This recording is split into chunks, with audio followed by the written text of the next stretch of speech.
Un soir de Noël, avec Malek Haddad, on se promenait dans le boulevard Saint-Michel. Tout d'un coup, il me regarde, il me dit « Tu veux écouter Taous Samouche ?» Ah, je dis « Écoute, on n'a pas de fric, comment ?» Il m'a dit « Non, non, non. » Il m'a dit « Ce soir, elle fait la messe à l'église Saint-Séverin. » Et on est parti. D'abord, en rentrant, c'est magnifique. Ce genre de messe, j'avais jamais vu ça. Comment c'était disposé. Et elle, au milieu de la chair, on dirait un petit moineau dans sa djellaba blanche. On ne voyait pas tellement sa tête, on essayait de dire que tout d'un coup, sa voix démarre. Elle a percé les murs de cette église et moi, j'ai eu une chair de poule. Ah, c'était magnifique.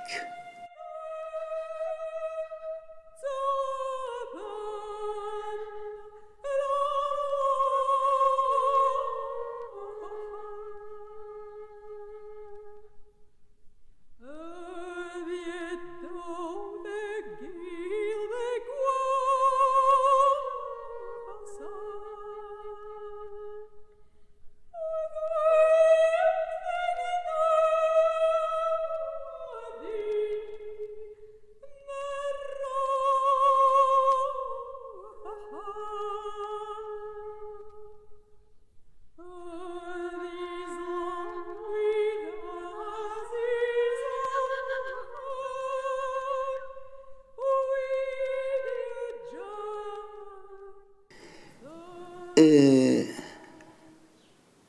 quand c'était fini, tous les Français sont précipités sur elle, l'entourer. Tout le monde l'invitait, qui un réveillon qui est à la maison, qui est dans un restaurant.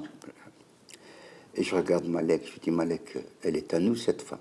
Et il m'a dit comment? Je dis alors qu'elle t'attend. Et il force Malek, c'est un beau gosse, 1m85, bien costaud. Il écarte tout le monde. Et il la ramène. Il dit, Taous, on t'attend, hein? Tout le monde t'attend. Oui, oui, Malek, je viens, je viens. Et on sort dehors.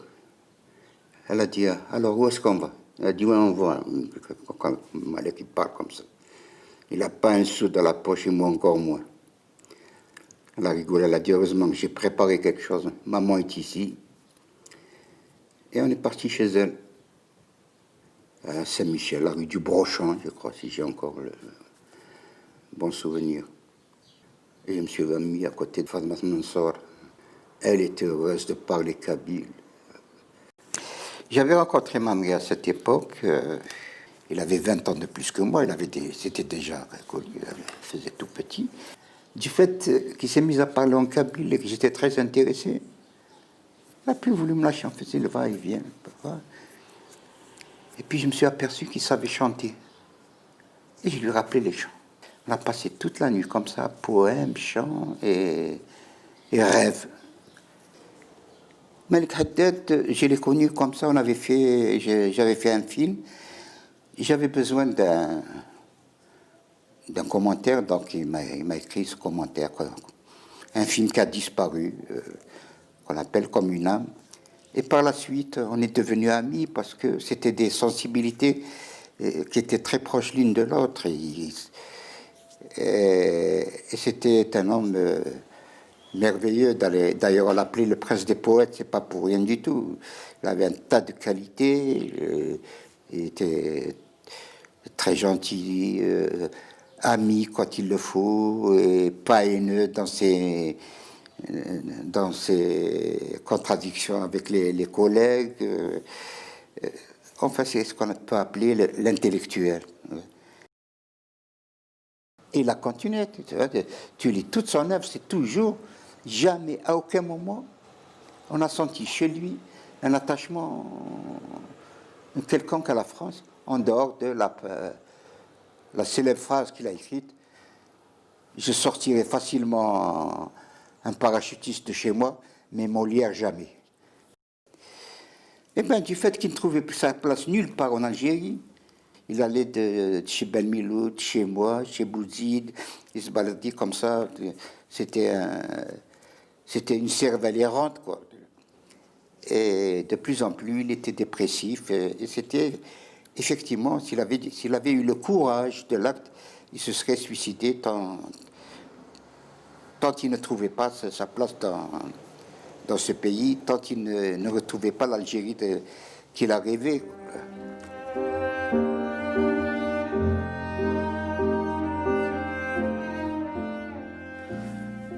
Quand il allait mourir, on était tous autour de lui, 2 ou 3 jours avant qu'il meure. Il se retourne. Dahman, c'est toi qui avais raison. Parce que j'ai toujours essayé de le ramener à la câbilité, et laisser tomber tout ce monde-là, et français et arabe, qu'il exploite et exploite son nom surtout. C'est toi qui avais raison.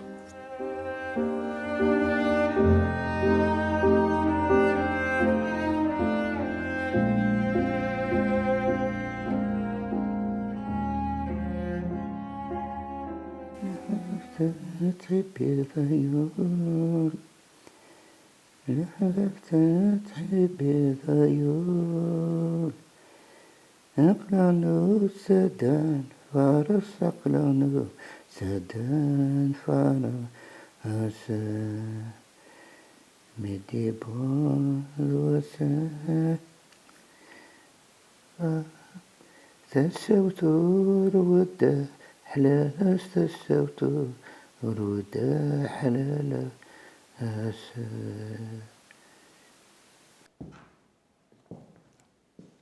Viens me voir, nous parlerons. Il n'est plus grand rideau à la lumière que la solitude. Quelle belle nuit. Je n'ai malheureusement pas le temps d'admirer les étoiles. Je te les confie.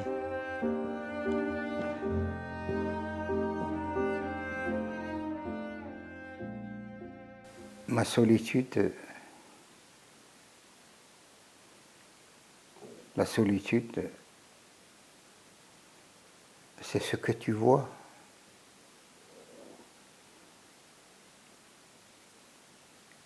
Un homme, moi, un autre peut-être, tout seul, dans un grand appartement. Personne pour lui laver son linge, personne pour lui donner à manger, parce qu'il a choisi cette vie. Ou parce qu'il a été obligé à une vie pareille. Cela dépend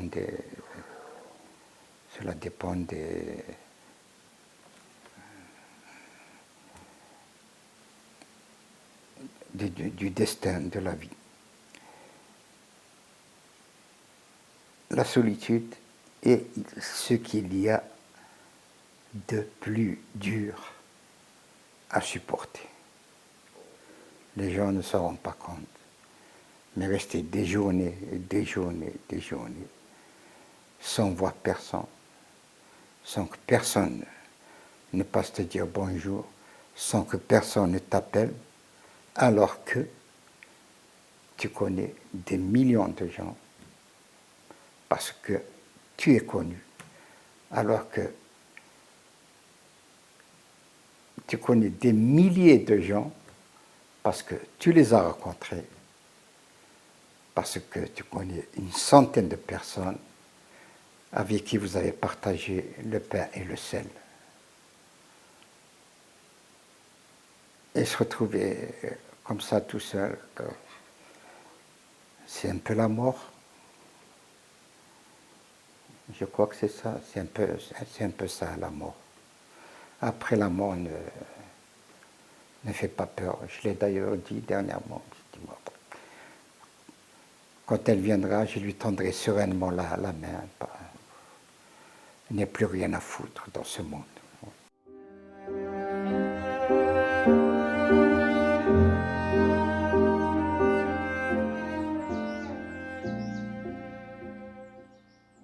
Dans cette hacienda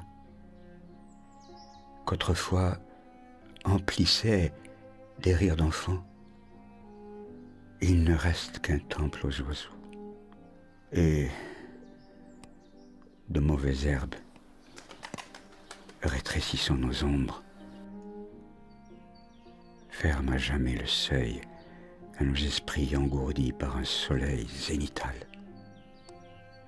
Dans ce monde qui se fissure, se désagrège, chacun de nous est seul, chacun de nous est vulnérable, et nous sommes ensemble que pour attendre le rude coup fatal des injures. Non, je ne suis pas de nature à être triste. C'est la vie, quoi, c'est comme ça. J'étais obligé d'être comme ça, ben je le suis comme ça. Ce n'est pas... Il y a d'autres qui ont plus de chance, entourés de plein d'amis, qui continuent à vivre et tout. Moi, je ne vis pas à Paris, je suis sûr que je vivrais à Paris, ça ne désempilerait pas. Je vis un petit trou au cœur du cœur de ma Kabylie et les gens n'aiment pas les trous. Même le jardin, la verdure, les fleurs ne me disent plus rien. Tout ça, tu les partages. Tu partages avec des gosses, tu partages avec des amis, tu partages avec... Mais enfin, il reste quand même 2 ou 3 amis.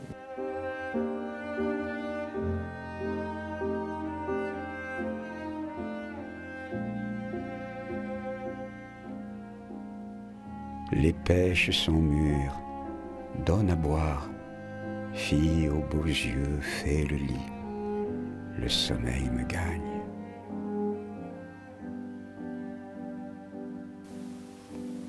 يبقى على خير الأخوة.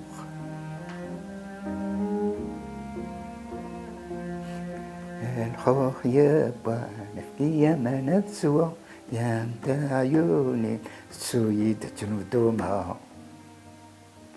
C'est le moment du dodo.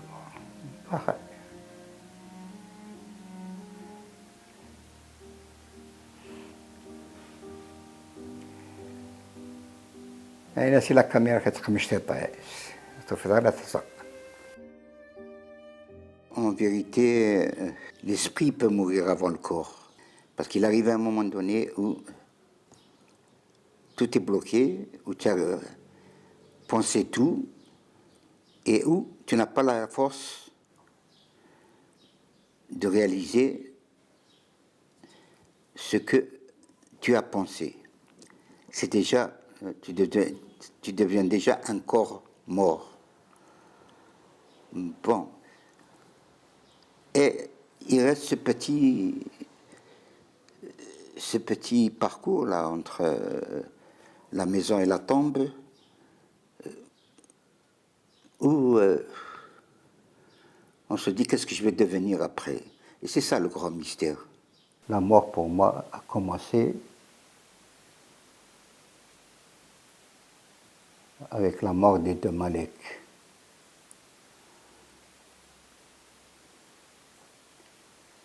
Malek Haddad d'abord,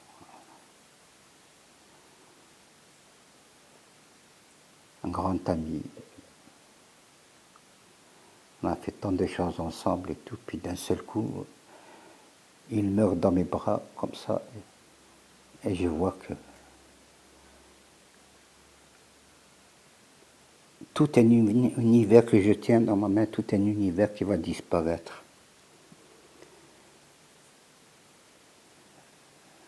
C'était pénible. Et la deuxième, souvent, je n'aime pas en parler parce que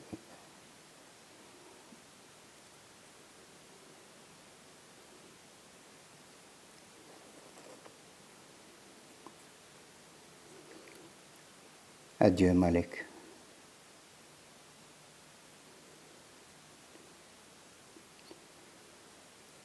C'est la mort de mon frère.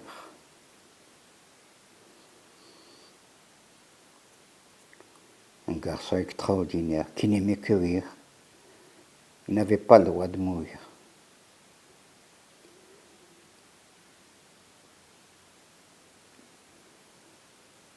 Toi, Mousaoui, tu l'as connu.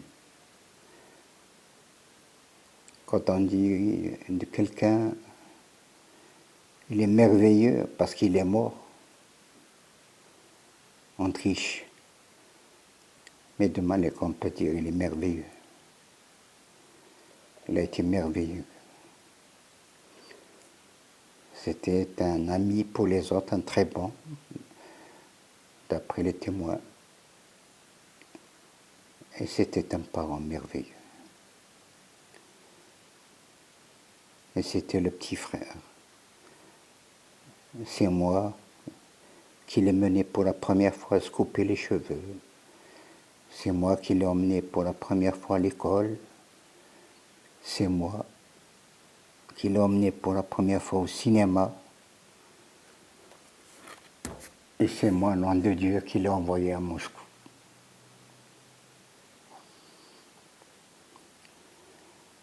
Après, l'amour a pris un autre sens parce que dès que quelqu'un mourait, c'était toujours le retour à ces deux Malek. Un pour une raison, l'autre pour une autre raison.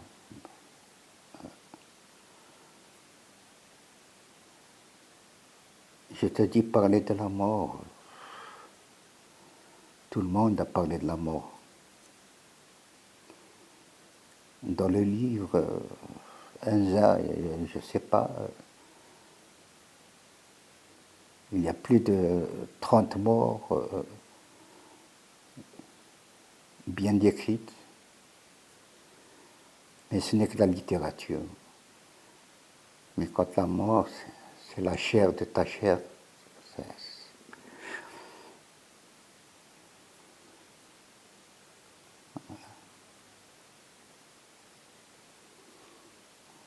on arrête, s'il te plaît.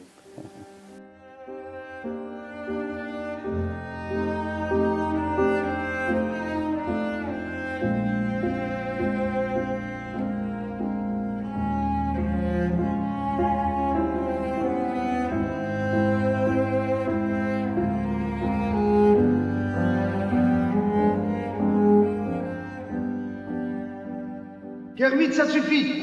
Je t'ai dit pas d'improvisation. Le directeur, sors énervé. Machiniste, sortez-moi Kermit.